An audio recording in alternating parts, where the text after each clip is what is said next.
আবারও ফিরে আসলাম আমাদের জীবনের গল্প অনুষ্ঠান নিয়ে। আমাদের ক্যামেরার সামনে দাঁড়িয়ে আছে এক ফুটফুটো এতিম মেয়ে। তার মুখ থেকেই শুনতে চাই তার জীবনের গল্প।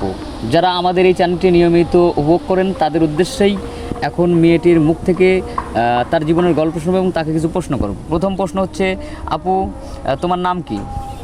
আমার নাম তমা। তমা, তোমার জন্মস্থান কোথায়? গাজীপুর, কালিয়াকৈর থানা। কালিয়াকৈর থানা। তো এখন তোমার অবস্থা কেমন?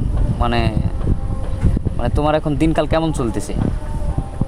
আপনাদের দোয়ায় মোটামুটি ভালোই আছি। গরিব ঘরের মেয়ে যেভাবে থাকে আমি ওইভাবেই আছি, একটা সাধারণ মানুষ। আচ্ছা, আমি মূল প্রশ্ন যেটা তোমাকে বলছি সেটা হয়তো বুঝতে পারো নাই। মানে তুমি তো মানে ক্যামেরার সামনে অনেকবার আসছো, তো তোমার বিয়ে শাদী হয়েছে কি না, বা কেউ প্রপোজ করছে কি না এ পর্যন্ত?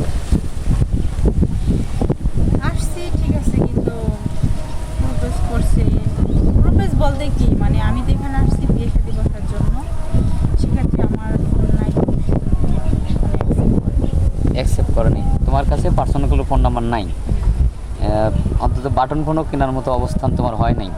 ছোটকালে বড় হয়েছি সৎ মায়ের ঘরে, জীবনে এখনো অনেক আশা অপূর্ণ রয়ে গেছে। যদি মা থাকতো হয়তো বা মা আমার জন্য কিছু করতেন, আমার ভবিষ্যতের জন্য চিন্তা করতেন। সৎ মা ঘরে তো না বলি মায়ের বদনাম, সৎ মা মা।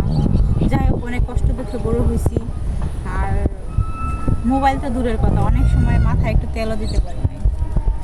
আচ্ছা, অনেক দুঃখের কথা। তো আমি আবারও আরেকটা প্রশ্ন করি, তো এখন তুমি কেমন ছেলে চাচ্ছ তোমার লাইফ পার্টনার করার জন্য?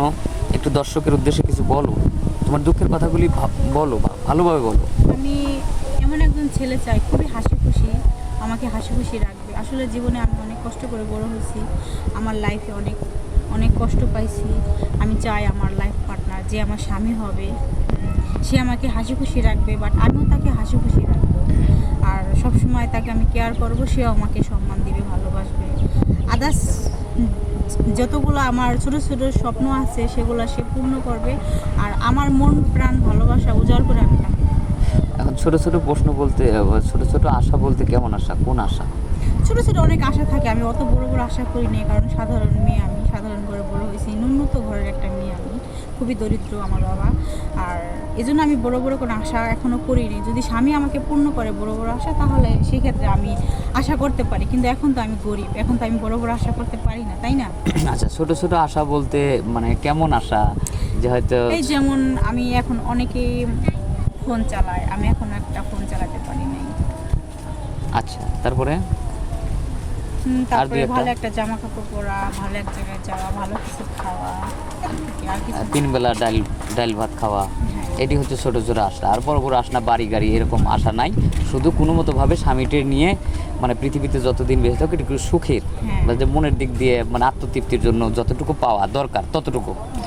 আমার খুব ভালো লাগলো। আর একটা বিষয় ভালো লাগে, মানে তুমি অনেক কষ্টের মাঝেও যে মানে হাসো, মানে এটা সবসাথে আমাদের কাছে অত্যন্ত একটা। আসলে আমি কষ্ট সহ্য করতে পারি, কষ্ট করে বড় হয়েছি, হাসতে আমার ভালো লাগে। হাসির মাঝেই আমি অনেক আনন্দ পাই, সেজন্য আমি হাসি। কেউ আমার কষ্ট বুঝতে পারে না যে আমার মনের ভিতরে অনেক কষ্ট আছে, হাসির মাঝে আমি কষ্ট লুকাই না। তারপরেও কিন্তু একটু বোঝা যায়, যেমন একটা হাসি কষ্টের মাঝে যে একটা মানে আলাদা একটা হাসি, আলাদা একটা ফিল, সেটা তোমার ভিতরে আছে, যেটা আসলে খুবই মায়াবী, মানে খুবই একটা মায়াবী। তারপরেও আমি তোমার জন্য দোয়া করি, বা আমরা যারা আছি সবাই দোয়া করি, এবং দর্শকদের উদ্দেশ্য বলি যারা নিয়মিত আমাদের চ্যানেলটি উপভোগ করেন। দেখেন এই মেয়েটা মানে কতটা কষ্টে আছে, তার জীবনের গল্প শুনলেন। যদি কোনো সহৃদয়বান ব্যক্তি হয়ে থাকেন, যদি তার পাশে দাঁড়ানোর মতো মনে হয়, দাঁড়ায়।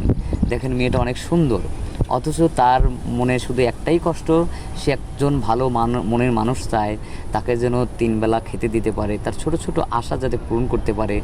তো এরকম যদি কোনো মানুষ থাকেন, মেয়েটার কোনো পার্সোনাল ফোন নেই, যাক আমাদের নম্বরটা স্ক্রিনে দেওয়া থাকবে, কেউ অযথা ভিডিও কল দিবেন না। যদি তাকে চান তাহলে আমাদের সাথে যোগাযোগ করবেন, তার মনের আশাগুলো পূরণ করবেন। আর সবার জন্য আমি শুভ কামনা করি, এবং আমার ক্যামেরার সামনে আছে তমা ম্যাডাম, তার জন্য শুভকামনা করি, সেজন্য একটা ভালো স্বামী পায়। আর সবারই শুভকামনা করে আমি এই এখন শেষ করছি। আল্লাহ হাফেজ, ভালো থাকবেন, সুস্থ থাকবেন।